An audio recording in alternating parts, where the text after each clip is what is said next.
نحمده ونصلي على رسوله الكريم اما بعد فاعوذ بالله من الشيطان الرجيم بسم الله الرحمن الرحيم سبحان الذي أسرى بعبده ليلا من المسجد الحرام إلى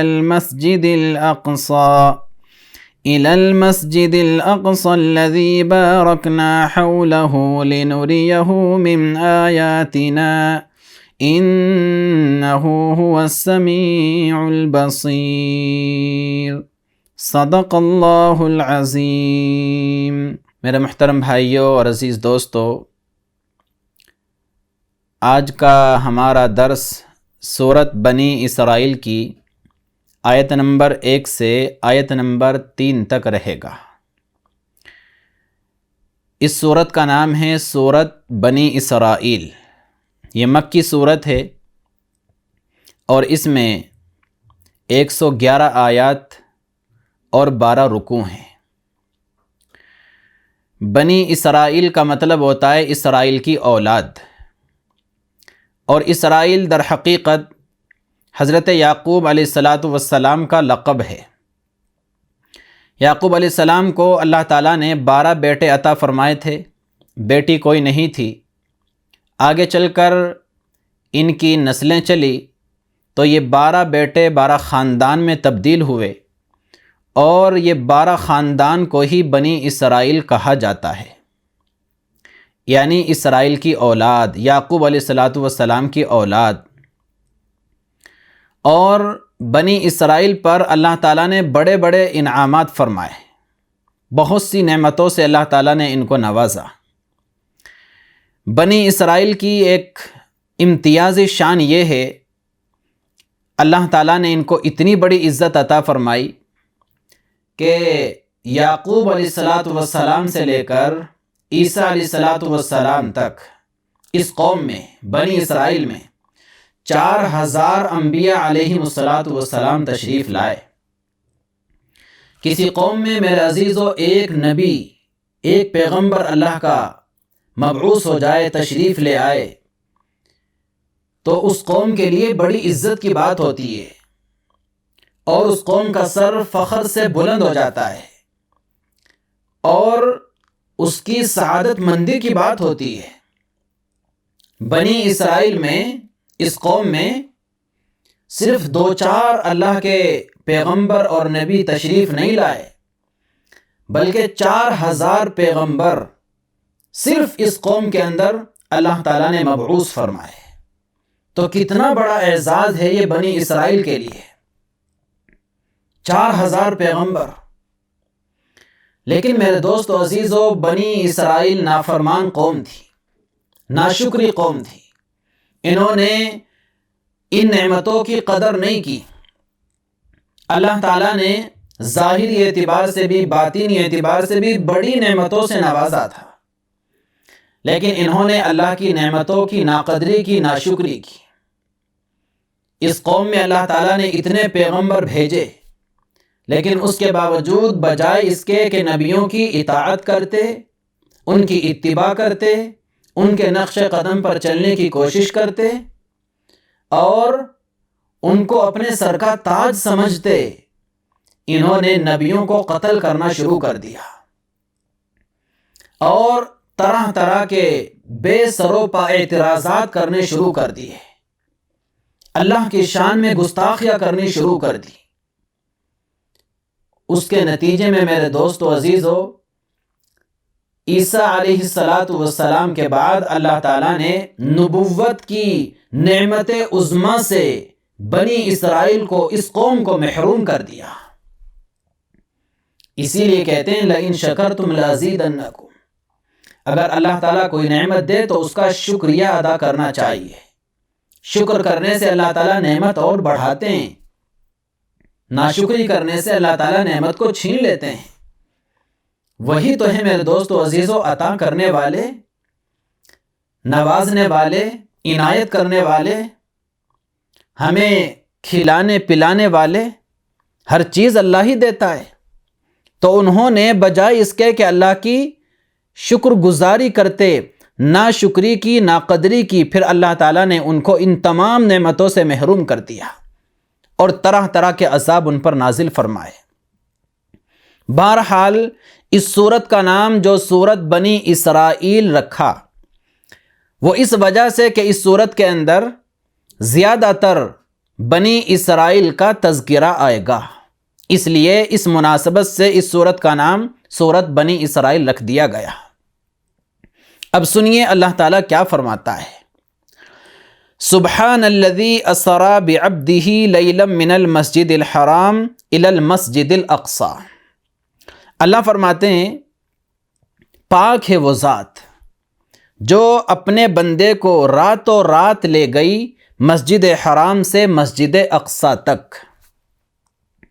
میرے دوستو عزیزو، ہمارے آقا صلی اللہ علیہ وسلم کو ویسے تو اللہ تعالیٰ نے بے شمار معجزات عطا فرمائے تھے اور بہت بڑے بڑے معجزات عطا فرمائے تھے، لیکن ان تمام معجزات میں جو سب سے بڑے معجزے ہیں وہ 3 معجزے ہیں۔ 3 معجزے سب سے جدا گانا، سب سے نرالے، سب سے ممتاز، جو اللہ تعالیٰ نے ہمارے آقا صلی اللہ علیہ وسلم کو عطا فرمائے۔ ان میں سب سے پہلا معجزہ تو ہے قرآن کریم کا معجزہ۔ یہ جو کتاب ہمارے سامنے آج موجود ہے، جب چاہتے ہیں ہم اس کو دیکھ لیتے ہیں، پڑھ لیتے ہیں، سن لیتے ہیں، سیکھ لیتے ہیں، اٹھا کر سینے سے لگا لیتے ہیں اور اس کا دیدار کر لیتے ہیں۔ یہ ہمارے آقا صلی اللہ علیہ وسلم کا بہت بڑا معجزہ ہے۔ اور عجیب بات، گزشتہ نبیوں کو بھی اللہ تعالیٰ نے بہت سے معجزات عطا فرمائے، لیکن جب تک وہ نبی دنیا میں تشریف رکھتے تھے، زندہ تھے، وہ معجزے بھی زندہ تھے۔ نبیوں کو اللہ تعالیٰ نے اٹھا لیا، وہ وفات پا گئے تو ان کے ساتھ ان کے معجزے بھی دنیا سے رخصت ہو گئے۔ صرف ہمارے آقا صلی اللہ علیہ وسلم واحد نبی اور پیغمبر ہیں کہ آپ تو دنیا سے تشریف لے جا چکے، لیکن آپ کے کئی معجزے آج بھی الحمدللہ امت کے سامنے، دنیا کے سامنے موجود ہیں، جن میں سے ایک معجزہ یہ ہے قرآن کریم۔ آج ہماری آنکھوں کے سامنے یہ معجزہ حضور کا موجود ہے۔ اور کتنا بڑا معجزہ! لوگ کہتے تھے کہ محمد صلی اللہ علیہ وسلم نے یہ قرآن اپنی طرف سے گھڑ لیا ہے، یہ محمد کا کلام ہے، اللہ کا کلام نہیں، معاذ اللہ۔ مکے والے اعتراض کرتے تھے۔ اسی طریقے سے کبھی کہتے تھے کہ کوئی اور محمد کو یہ کلام سکھاتا ہے، پھر محمد ہمیں آ کر کے سکھلا دیتا ہے، بتا دیتا ہے۔ تو طرح طرح کے اعتراض تھے۔ تو اللہ تعالیٰ نے قرآن کے ذریعے سے ہی جواب دیا، فَأْتُوا بِسُورَةٍ مِّن مِّثْلِهِ وَادْعُوا شُهَدَاءَكُم مِّن دُونِ اللَّهِ إِن كُنتُمْ صَادِقِينَ۔ میرے حبیب، آپ ان سے کہیے اگر تم واقعی اپنی بات میں سچے ہو اور یہ کہتے ہو کہ یہ قرآن اللہ کی کتاب نہیں ہے، اللہ کا کلام نہیں ہے، اللہ کا قرآن نہیں ہے، تو چیلنج ہے تمہیں، قرآن چیلنج کرتا ہے، لاؤ میرے جیسی ایک چھوٹی سے چھوٹی صورت بنا کر دکھا دو۔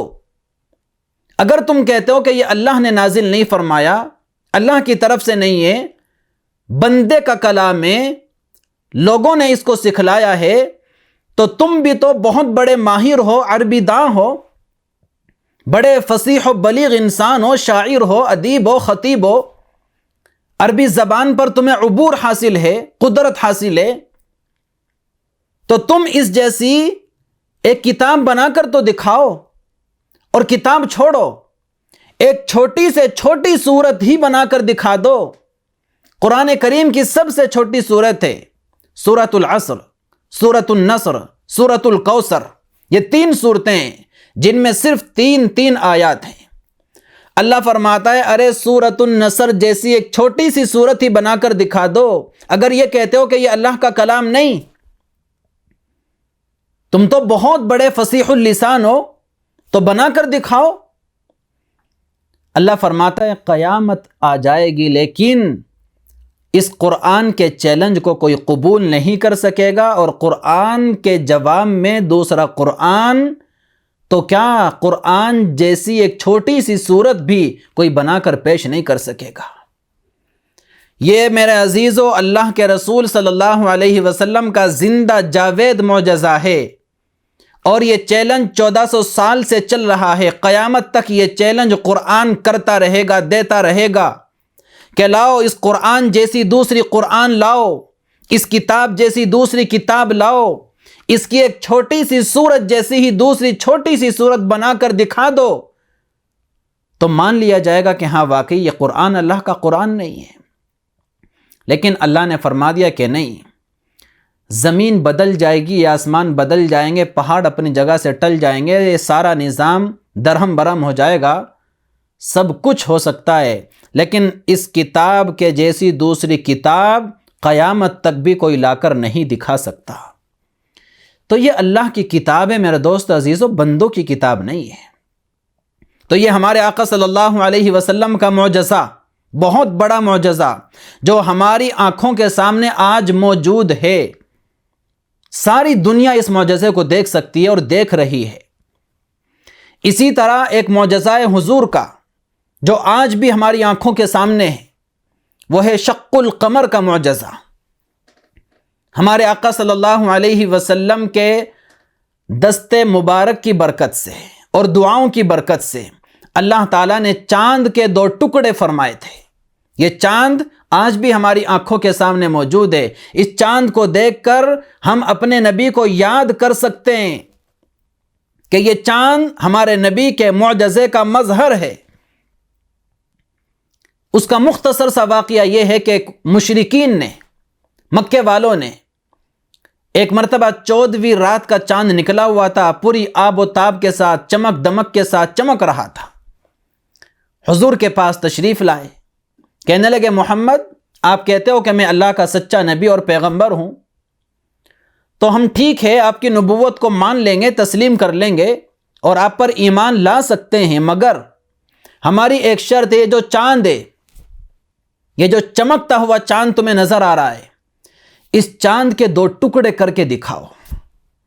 کتنا بڑا دعویٰ ہے میرے دوستو عزیزو۔ حضور نے فرمایا کہ بھائی میرے ہاتھ میں تو کچھ نہیں ہے، میں اللہ سے دعا کرتا ہوں، اللہ تعالیٰ کو منظور ہوگا وہ میری دعا قبول فرما لے گا، منظور نہیں ہوگا تو میری دعا قبول نہیں فرمائے گا، میں اللہ سے دعا کرتا ہوں۔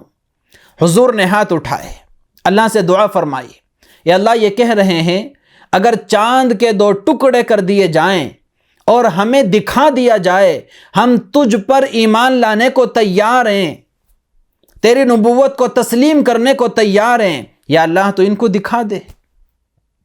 اللہ تعالیٰ نے دعا قبول فرمائی، اور سارا مکہ گواہ ہے میرے دوستو عزیزو، سارے مکے والوں نے دیکھا، اور اس وقت چاند جہاں جہاں نکلا ہوا تھا وہاں کے لوگوں نے دیکھا، ساری دنیا گواہ ہے۔ تاریخ کی کتابوں میں لکھا ہے اس وقت کے ہندوستان کے بھی کچھ لوگوں نے وہ منظر دیکھا، چاند کے 2 ٹکڑے ہو گئے، ایک ٹکڑا ادھر مشرق میں اور ایک ٹکڑا ادھر مغرب میں، اور مکے والے یہ منظر دیکھ کر ہکا بکا رہ گئے۔ تفسیروں میں لکھا ایک دوسرے کو کہتے تھے ارے تجھے بھی نظر آ رہا ہے کیا؟ میں جو دیکھ رہا ہوں تمہیں بھی نظر آ رہا ہے کیا؟ دیکھو چاند کے 2 ٹکڑے ہو گئے۔ وہ کہتا کہ ہاں مجھے بھی نظر آ رہا ہے۔ تو سارے مکے والوں نے دیکھا میرے دوست عزیز، تو چاند ایسے پھٹا اور 2 ٹکڑے ہو گئے، ایک مشرق میں چلا گیا، ایک مغرب میں چلا گیا، اور کافی دیر تک وہ جدا رہا، بہت دیر کے بعد پھر آپس میں آ کر مل گئے۔ اتنا بڑا معجزہ دیکھا مکے والوں نے اپنی آنکھوں سے، اور اس کے بعد یہ کہہ کر آپ پر ایمان لانے سے انکار کر دیا کہ ہم پر جادو کر دیا، محمد نے ہماری آنکھوں پر جادو کر دیا، یہ تو جادوگر ہے، ہم اس پر ایمان نہیں لاتے۔ تو یہ بھی اللہ کے رسول صلی اللہ علیہ وسلم کا بہت بڑا معجزہ ہے۔ سورۃ القمر کے اندر اس کا ذکر موجود ہے قرآن میں۔ اور تیسرا بڑا معجزہ جو اللہ تعالیٰ نے ہمارے آقا صلی اللہ علیہ وسلم کو عطا فرمایا، وہ ہے معراج کا سفر، جس کا ذکر اس آیت کریمہ میں موجود ہے، جو آیت آج ہم نے آپ کے سامنے تلاوت فرمائی۔ یہ تیسرے معجزے کا ذکر ہے اس آیت کے اندر۔ معراج کا واقعہ کہ ایک ہی رات میں اللہ تعالیٰ نے اپنے محبوب صلی اللہ علیہ وسلم کو مکہ سے اٹھا کر مسجد اقصیٰ پہنچایا، پھر مسجد اقصیٰ سے اٹھا کر پہلے آسمان پر، پھر دوسرے پر، پھر تیسرے پر، پھر چوتھے پر، پھر پانچویں پر، پھر چھٹے پر، پھر ساتویں آسمان پر پہنچایا، ساتوں آسمان کی سیر کرائی، جنت اور جہنم کی سیر کرائی، اپنی ذات سے بھی ملوایا، اپنا دیدار کروایا، اور اس کے بعد 50 نمازوں کا تحفہ عنایت فرمایا، اور اتنا لمبا سفر صرف ایک رات میں، اور فجر سے پہلے پہلے اللہ کے رسول صلی اللہ علیہ وسلم اپنے گھر میں تشریف لا چکے تھے۔ یہ ہے معراج کا واقعہ۔ اس صورت کے اندر جو پہلی آیت ہے اس صورت کی، اس کے اندر اللہ تعالیٰ نے اس واقعے کو بیان فرمایا۔ میں مختصر انداز میں وہ واقعہ آپ کو سنانا چاہتا ہوں۔ اس کا پس منظر کیا ہے؟ تفسیروں میں لکھا ہے میرے دوستو عزیزو، ایک رات ہمارے آقا صلی اللہ علیہ وسلم ام ہانی رضی اللہ عنہا کے گھر میں تشریف فرماتے آرام کر رہے تھے۔ رات کا وقت تھا، جبریل امین تشریف لائے، حضور کو محبت سے بیدار کیا، آپ کو اٹھا کر حتیم کعبہ میں لے کر آئے، اور یہاں لا کر حضور کے سینے کو چاک کیا، اندر سے دل نکالا، زمزم کے پانی سے اس کو دھویا، اور عالم بالا کی استعداد اس کے اندر رکھی، اور پھر دھل دھلا کر اس دل کو اپنی جگہ پر فٹ کر دیا، اوپر سے سل دیا، اور پھر اللہ کے رسول صلی اللہ علیہ وسلم کی خدمت میں ایک سواری پیش فرمائی جس کا نام ہے براق۔ براق یہ برق سے بنا ہے، برق کے معنی آتا ہے بجلی، یعنی وہ اتنی تیز رفتار سواری تھی جس طرح بجلی کی رفتار ہوتی ہے۔ بجلی ایک منٹ میں ہزاروں کلومیٹر کا سفر کر لیتی ہے، اور براق کی رفتار کے بارے میں آتا ہے کہ یہ جو ہماری دنیا کی بجلی ہے یہ تو کچھ بھی رفتار نہیں رکھتی، اسپیڈ نہیں رکھتی، اس کی اسپیڈ اور رفتار کا یہ عالم تھا تا حد نظر، جہاں تک انسان کی نظر جا سکتی ہے وہاں تک اس کا ایک قدم پڑتا تھا، اتنی تیز رفتار سواری۔ اب آپ سوچیں، زمین پر بیٹھ کر آدمی آسمان تک چلا جاتا ہے، ایک نظر میں آسمان کو دیکھ سکتا ہے، تو وہ سواری اتنی تیز رفتار تھی کہ ایک لمحے میں وہ پہلے آسمان پر جاتی تھی، اتنی تیز رفتار سواری۔ وہ حضور کی خدمت میں پیش کی گئی، یا رسول اللہ اس پر بیٹھ جائیے، آگے ہم نے سفر کرنا ہے اللہ کے حکم سے، اللہ کا حکم ہے، اللہ نے آپ کو بلوایا ہے آسمانوں پر، اللہ آپ سے ملاقات کرنا چاہتے ہیں۔ چنانچہ آپ نے براق پر تشریف رکھی، اور اس کے بعد چند لمحوں میں میرے دوستو عزیزو اس سواری نے آپ کو مکہ سے اٹھا کر ملک شام پہنچا دیا، بیت المقدس تک۔ بیت المقدس کا سفر مکے سے اس وقت کے لحاظ سے 2 مہینے میں ہوتا تھا، 2 مہینے لگتے تھے۔ 2 مہینے کا سفر 2 منٹ سے بھی کم وقت میں اللہ کے رسول صلی اللہ علیہ وسلم کو کرا دیا اس سواری نے، براق نے۔ مسجد اقصیٰ میں تشریف لائے، پہلے سے تمام انبیاء علیہم السلام آپ کے استقبال کے لیے وہاں پر موجود تھے، سب نے استقبال فرمایا، مرحبا مرحبا کہا۔ پھر حضور صلی اللہ علیہ وسلم نے تمام انبیاء علیہم السلام کو نماز پڑھائی، ان کی امامت کرائی، اسی وجہ سے آپ کا لقب ہے امام الانبیاء، سارے نبیوں کے امام الانبیاء۔ اگر حضور نے نبیوں کی امامت نہ کرائی ہوتی تو امام الانبیاء کے لفظ کا کوئی مطلب ہی نہ بنتا۔ آپ کا لقب ہے امام الانبیاء، سارے نبیوں کو امامت کروانے والے، نماز پڑھانے والے۔ اس کے بعد جب نماز سے فارغ ہوئے، پھر حضرت جبریل امین نے کہا، یا رسول اللہ اب ہم نے آسمانوں کا سفر شروع کرنا ہے، آپ اپنی سواری پر تشریف رکھیں۔ اللہ کے رسول صلی اللہ علیہ وسلم براق پر بیٹھے، آسمانوں کا سفر شروع ہوا، پہلے آسمان پر، پھر دوسرے پر، پھر تیسرے پر، پھر چوتھے پر، پھر پانچویں پر، پھر چھٹے پر، پھر ساتویں آسمان پر پہنچے، اور ہر آسمان پر کسی نہ کسی نبی پیغمبر سے آپ کی ملاقات بھی ہوئی، بات بھی ہوئی، اور فرشتوں سے بھی ملاقاتیں ہوئی، انہوں نے آپ کا استقبال کیا۔ اور 7 آسمان کے بعد سدرۃ المنتہا تک جبریل امین آپ کو لے کر گئے۔ سدرۃ المنتہا پر پہنچ کر جبریل امین نے عرض کیا، یا رسول اللہ، بس میں یہیں تک آپ کا ساتھ دے سکتا تھا، یہیں تک مجھے اجازت ہے، آگے میں ایک قدم بھی نہیں بڑھا سکتا۔ آگے میں نے ایک قدم بھی بڑھایا تو میں جل کر خاک ہو جاؤں گا۔ البتہ اللہ تعالیٰ نے آپ کو اجازت دی، آپ اس سے آگے کا سفر کر سکتے ہیں۔ چنانچہ سدرۃ المنتہا سے آگے کا سفر ہمارے آقا صلی اللہ علیہ وسلم نے تنہا فرمایا۔ اس کے بعد میں قربان جاؤں یا رسول اللہ، آپ پر سدرۃ المنتہا سے آگے آپ تشریف لے گئے، عرش پر تشریف لے گئے اور اللہ کا سامنا کیا، اپنی آنکھوں سے براہ راست اللہ کا دیدار کیا، اللہ کی تعریف و توصیف فرمائی، التحیات للہ والصلوات والطیبات۔ اللہ نے بھی آپ کی عزت افزائی فرمائی، السلام علیکہ ایھا النبی ورحمۃ اللہ وبرکاتہ۔ اور اس کے بعد اللہ سے ملاقات بھی ہوئی، بات چیت بھی ہوئی۔ پھر اللہ تعالیٰ کے پاس سے جب واپس آنے لگے تو اللہ تعالیٰ نے میرے دوست و عزیز و حضور کو 3 تحفے عنایت فرمائے، 3 تحفے۔ سب سے پہلا تحفہ 50 نمازوں کا، 50 نمازیں اللہ کی طرف سے بطور تحفے کے دی گئی کہ آپ کی امت پر 50 نمازیں فرض ہیں۔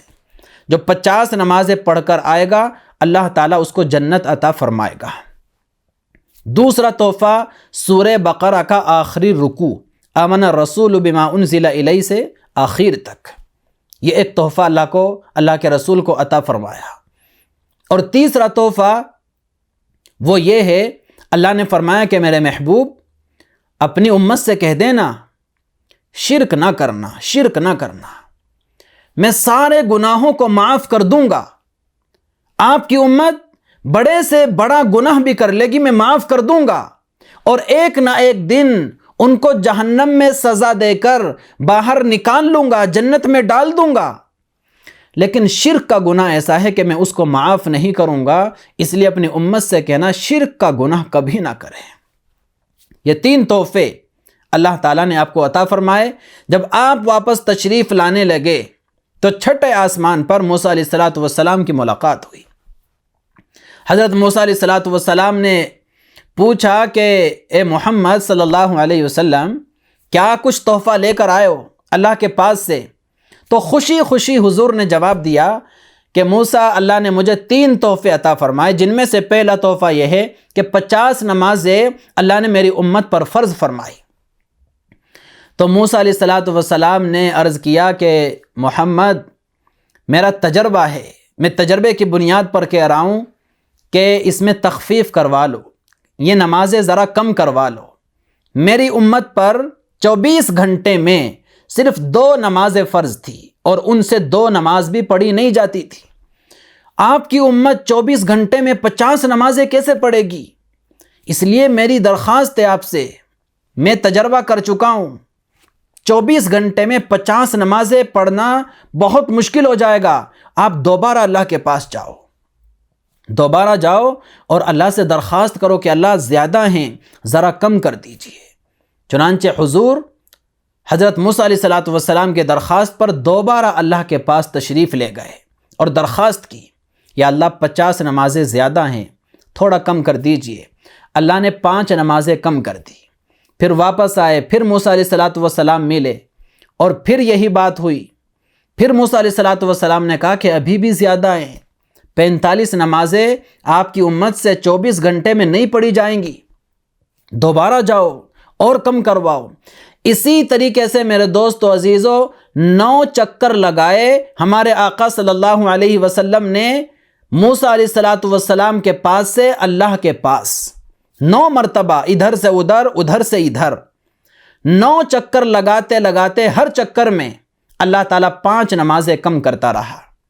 جب 5 نمازیں رہ گئی، موسیٰ علیہ السلام نے پھر عرض کیا کہ اے محمد، 5 بھی زیادہ ہیں، آپ کی امت سے 5 بھی نہیں پڑھی جائیں گی، اور کم کروا لو۔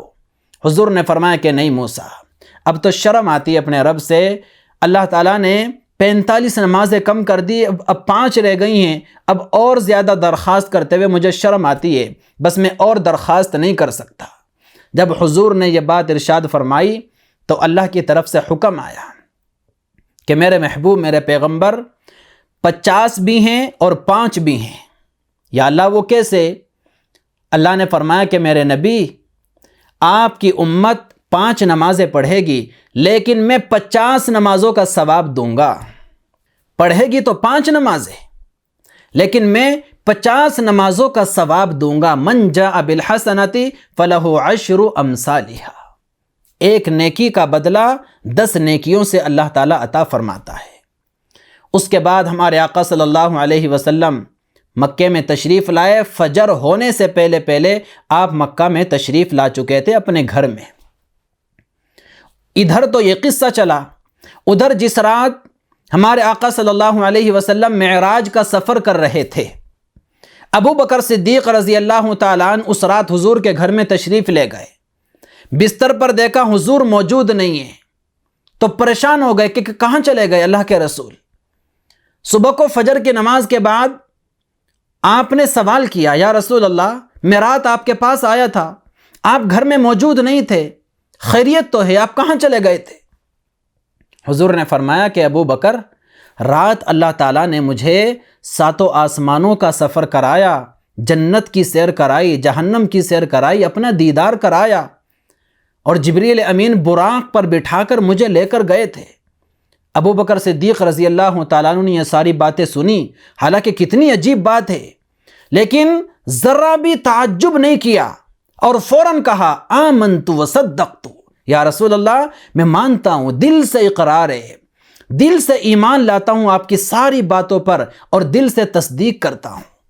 اسی لیے میرے دوستو عزیزو، ابو بکر رضی اللہ تعالی عنہ چونکہ پہلا بندہ ہے وہ جس نے حضور کے معراج کے سفر کی کہانی سنی اور دل سے اقرار کیا، آمنت وصدقت، یا رسول اللہ میں دل سے ایمان لاتا ہوں، میں دل سے تصدیق کرتا ہوں اس بات کی کہ واقعی آپ نے راتوں رات 7 آسمانوں کا، جنت کا، جہنم کا سفر کیا اور فجر سے پہلے پہلے آپ اپنے گھر کے اندر تشریف لے آئے، میں دل سے تصدیق کرتا ہوں۔ اسی تصدیق کی وجہ سے ابو بکر صدیق رضی اللہ تعالیٰ عنہ کا لقب پڑا صدیق، ابو بکر صدیق۔ تو ابو بکر صدیق رضی اللہ تعالیٰ عنہ کو ذرا بھی تعجب نہیں ہوا۔ ہاں، مکے والوں نے اعتراض بھی کیا، تعجب کا اظہار بھی کیا۔ پھر آگے ایک ذرا اور لمبا قصہ ہے جس کا ابھی وقت متحمل نہیں ہے بیان کرنے کا۔ تو اس آیت کریمہ کے اندر اس معجزے کا بیان فرمایا ہے اللہ تبارک و تعالیٰ نے۔ اب دیکھیں ترجمہ سنیں۔ سبحان الذی اسری بعبدہ لیلا من المسجد الحرام، پاک ہے وہ ذات جو لے گئی اپنے بندے کو راتوں رات مسجد حرام سے، مکہ سے مسجد اقصی تک۔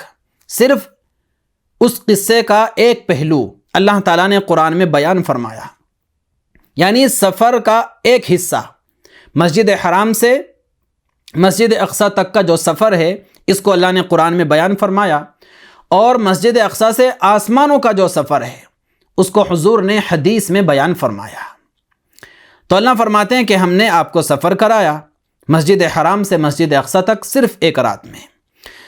بارک الذی بارکنا حولہ لنریہ من آیاتنا، وہ مسجد اقصی جس کے ارد گرد ہم نے بڑی برکتیں رکھی ہیں۔ مسجد اقصی میں اس کے آس پاس اللہ نے بہت برکتیں رکھی، ظاہری بھی باطنی بھی۔ ظاہری برکتیں مثلا وہ خوشگوار وہاں کا موسم رہتا ہے، سرسبز و شاداب وہاں کی زمینیں ہیں، بہترین جو ہے صاف شفاف پانی کے چشمے ہیں، بہترین جو ہے وہاں کی جو ہے کھیتیاں ہیں، باغات ہیں، بہت ہی خوشنما منظر ہے بیت المقدس کے آس پاس کا۔ یہ ظاہری اعتبار سے برکتیں ہیں، اور باطنی اعتبار سے برکتیں یہ ہیں کہ اس علاقے میں اللہ تعالیٰ نے ہزاروں انبیاء علیہ السلام کو مبعوث فرمایا، اور آج بھی ان نبیوں کی قبریں وہاں پر موجود ہیں۔ یہ باطنی اعتبار سے برکتیں ہیں۔